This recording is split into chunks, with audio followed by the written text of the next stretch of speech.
Hi, my name is Beth. I'm here from Board Game Geek at Origins 2017. I'm sitting down with Josh Gethens from CGE, and you've brought us the two-player edition of Codenames, which is Codenames Duet. Duet, yeah. So it's two-player, but it also plays well with two teams. So if you have 3 or 4 players and you want to play, you can easily do that as well. But it's designed for two sides to work together to find all of the agents.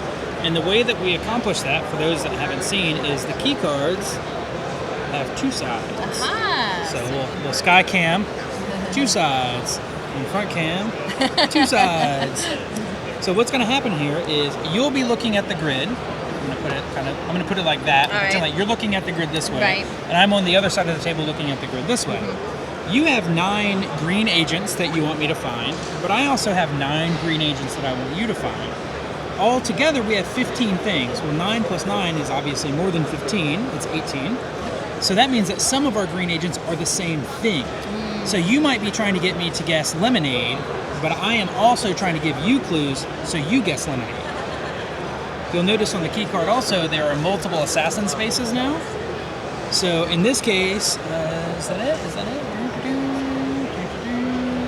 It's that one. So in this case, if I were to give you a clue and you guessed collar, on my side it's an assassin. But on your side of the card, it's also an assassin. So one of them is a common assassin between us. The other one is going to be assassin if one guesses, and neutral if the other player guesses. Your third agent is, or your third assassin is an assassin for you, but it's also something that the other player wants you to guess. So you might have earthquake as a clue that would be an assassin if I guessed it, but I actually am trying to give you clues so you guess earthquake.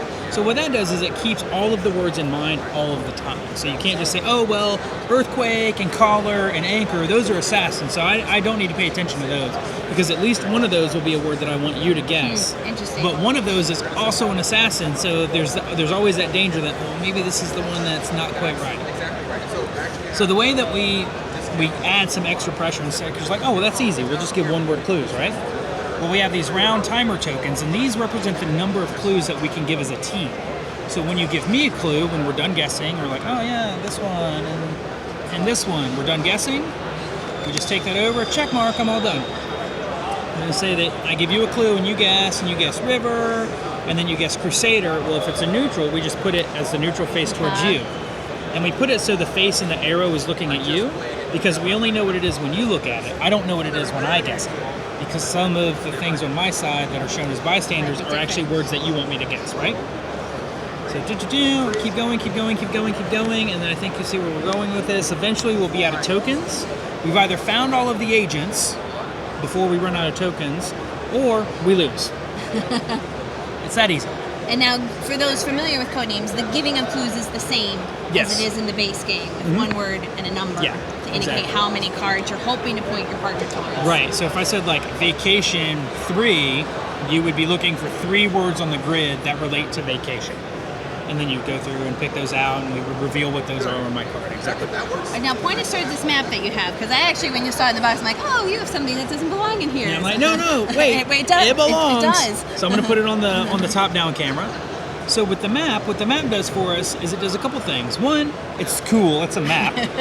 2, we're going to be starting the game in Prague. Conveniently, that's where our office is located in the Czech Republic. And the numbers are going to tell us, 1, how many round tokens we get with the first number. And the second number is how many of them begin on the bystander side. And the reason that matters is explained in the rules, because if you need bystanders and don't have them, like you have to convert tokens. I'm not going to get into all that right now. But basically, in Prague, we have 9 total, and 9 of them start on bystander. This is kind of like a good middle ground starting level for the game. After we've successfully cleared our card in this amount of time, we can fill in Prague, and now we can travel to any of the adjacent cities. So like, oh, maybe we want a little bit more challenging. We fly up here to Moscow. Well, that's an 8 and an 8. So we just take one of those away. Now we only have 8 round tokens with 8 bystanders. After we do that, we're like, oh, hey, let's try a little bit more challenging. We're going to fly down here to Bangkok. Oh, that's 7 and 7. We're going to take that one away now. So now we only have 7. We say, oh, well, we did that. Somehow we made it. We're going to get even harder, and we're going to go to Singapore. We take that away, and now we only have 6. So this means we have 6 rounds for us cumulatively to find all 15 of our agents.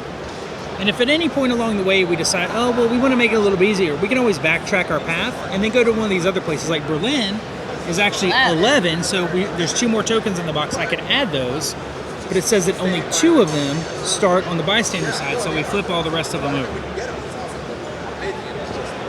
And what this means is, like, let's say we find a bystander, and then if we need another one, we're actually going to take 2 of them away. So it accelerates if you need bystanders and you don't have them.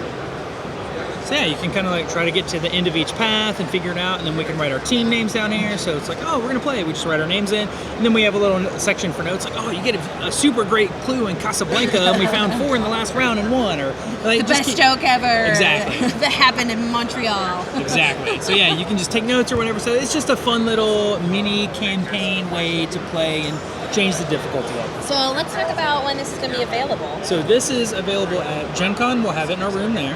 And then it'll be available the week after at retail. So if you're not able to go to Gen Con, it'll be in your local stores the week after, so you'll be able to find it there. Now, one of the things I know a lot of people have enjoyed that you guys had in a promo from last year was more neutral cards or agent cards. Yeah. And so it looks like you've created another set for Duet here. Yeah, so there's even more.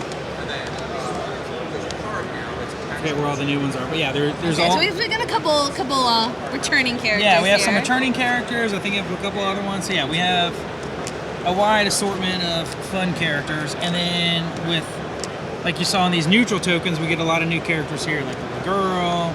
Oh, the little girl was in your Yeah. So these were in the promos for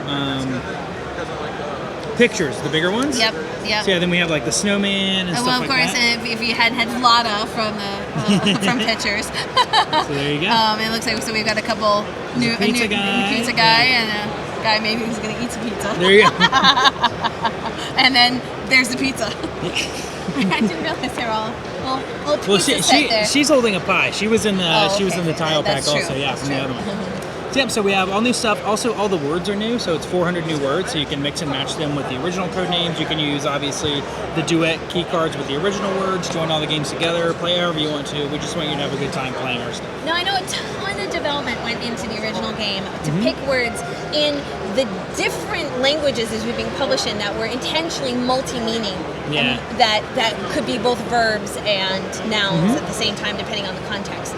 Now, in the developing another one that is word-based, obviously that wasn't an issue for pictures, but were you guys still looking for things that were very multi-layered like that, or are you deciding to go a little bit more specific? Well, it takes so basically we have like a big diagram of how we're going to do stuff, a giant sheet. So we just go through and we try to find the words that work and the words that don't, how many connections there can be, and some words are very specific. Like I think Joan of Arc is one of the cards in the deck, so that's very specific, but then there are a lot of other very generic words. I was going to say collar is one of those ones that could go multiple directions.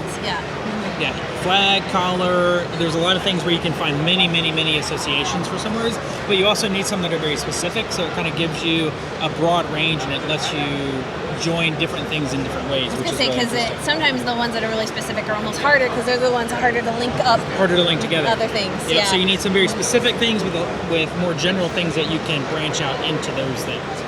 Well, Josh, thank you so much for letting me rant and rave about Codenames in all of its flavors and forms. So if you guys want to check that out, this is Codenames Duet from CGE, and thank you again.